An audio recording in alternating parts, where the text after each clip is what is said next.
You hide behind the pole. Okay. I want to ask you, every one of you, have you ever opened your mouth, talk to someone? Raise your hand. You see? Thank you. Every one of you did talk to someone. You did give a speech. When you talk to someone, what do? You try to convey your idea. Either ask this person do something, change their mind, or you inspire them. That's major three things. Am I correct? Right?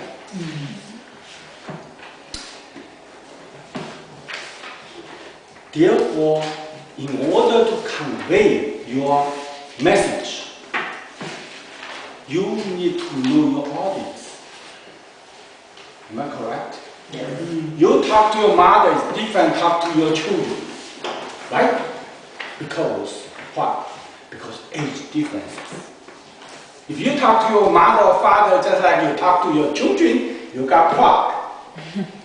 Right? Everyone has this kind of stuff. The same thing you talk to your boss and you talk to some person subordinate. Based on this idea, I want to share with you my view about how to figure out how to talk to people. That means how to talk to your audience.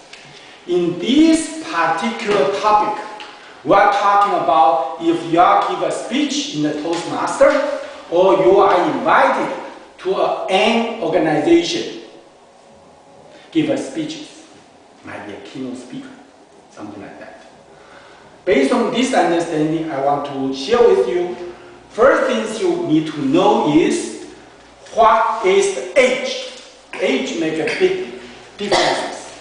Teenagers, 60 years old, 70 years old, 50 years old, differences. The way you approach them is different. Because when they are mature, like most of us, they're very mature. Right? And if you talk to me like a teenager, it will be insult.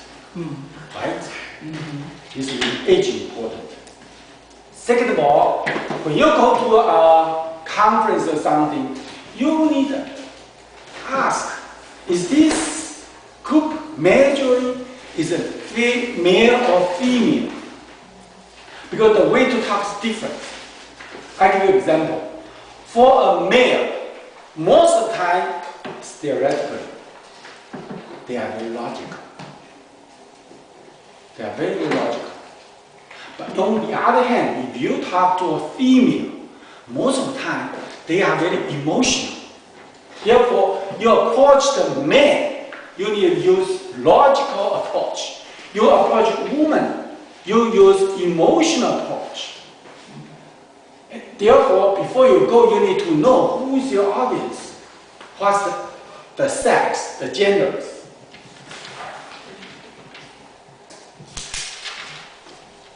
I give you one example. One time I have a girlfriend. She said, look, win the lottery is very simple. You either win, you didn't win. The chance is 50-50. I scratch my head. I said, is that true? Then I talked to another guy. He says, oh, look, how many people buy the ticket? How many is awarded? It's only like 20%. So odds is not 50-50, it's a lot lower. It's logical and emotional. That's the difference.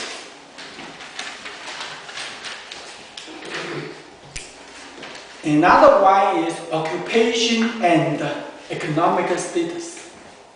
Occupation. You talk to a plumber, you talk to the teacher, are different. Their knowledge base are different. Therefore, you need to know. And the economic status. I did once have this experience. I went to 3 swimming pools. Once the richest one. When I jump in, I hear their conversation. guy say, hey, you just come back from vacation. He said, yes. He said, what are you going to do with your island? Oh, he said, oh, I went to that island, so I come back. I went to the Washington pool. They are supervisors and managers. They say, oh, how's your project? Oh, I did this project. Oh, I fired this person. I hired the other person. Oh, I win this bid. That's conversation. Then I went to Metro, Columbus Metro swimming pool. The people will talk. Did you got your Medicaid, Medicare? Do you got money from the government? Did you see, if you talk to these 300 people, economic status, the way you convey your idea will be totally different. You see the differences? All of you are in the status, rent the island to someone else. Am I right?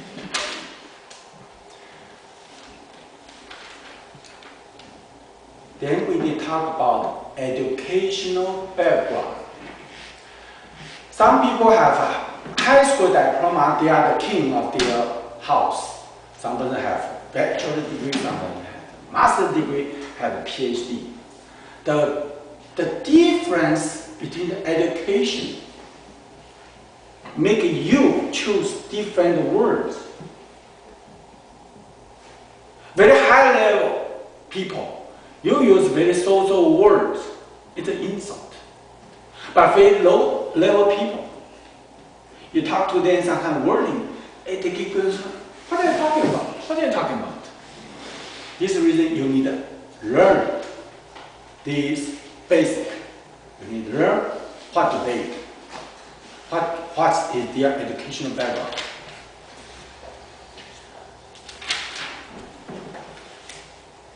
I want, based on this educational background, I want to share you one example.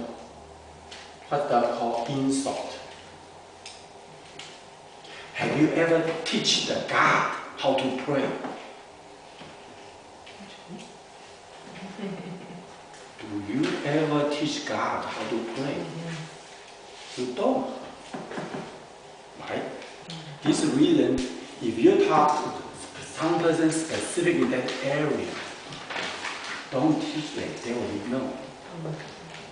God need not pray, He's the God.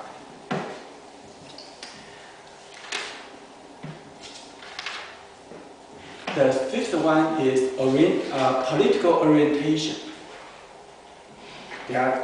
These people very geared toward this direction or geared toward another direction. I give you this one example. One time I was in a party. One guy keep going to convey another lady. This lady, very rich lady, okay? And he keep going to attack another party, another candidate. That lady very polite, listened for 5 minutes. He said, that candidate is my friend, and I belong to that party. The consequence, he lost his campaign money. There's thousands now. Therefore, you know what they are talking about.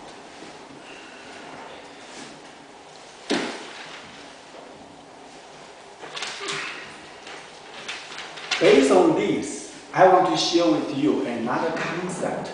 Usually during the Toastmaster, I always suggest my mentee, my mentor, I would say about 25 people now, up to today. I say, in the Toastmaster, they usually suggest all the Toastmasters choose a topic. Avoid this topic. Avoid politics. Avoid sex. Okay? Avoid body parts. And avoid religion. Because you never know, just like politics, you never know the way you say it might offend someone else. This reason, remember, using this example, okay? Avoid politics, religion, sex, and body parts, especially the body parts. Okay, don't mention those things, especially when you go to contest. If you offend someone, you go down, forget it, kiss the painting away. The last thing I want you to understand and look into is their leisure activities. If they are very active in the running exercise, you might choose something to attach that part, make them resonant with you. The same thing like indoor, outdoor, they like to go to Toastmaster, they want to be speakers, and so on. You steer, formulate your speech toward that direction. Based on this kind of understanding, I want you to understand you need to keep your audience attention. Therefore, you need to go to the place or call them ahead of the time. What the room temperature is, what the seating, what the lighting, what outside the noise, and other possible distractions. The same thing, you need to hold the audience attention. You need to know what activities, and then you formulate your speeches. With all those things in mind, after you know your audience, then you narrow down your objectives. What do you want to do? Do they want you to give them some information? Or do they want you to inspire them in this particular occasion? Or the organizer want you to persuade them to do something else? Or just go there to entertain them, make a joke? Therefore, you need to know. In conclusion, when you go to any place, give speeches, know your audience, know their background, like, do not like. In addition, understand the environment.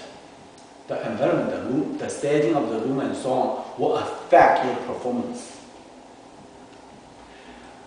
Then you select, based on your communication with organizers, you select a topic, narrow down the topic within the time frame, and give your speeches.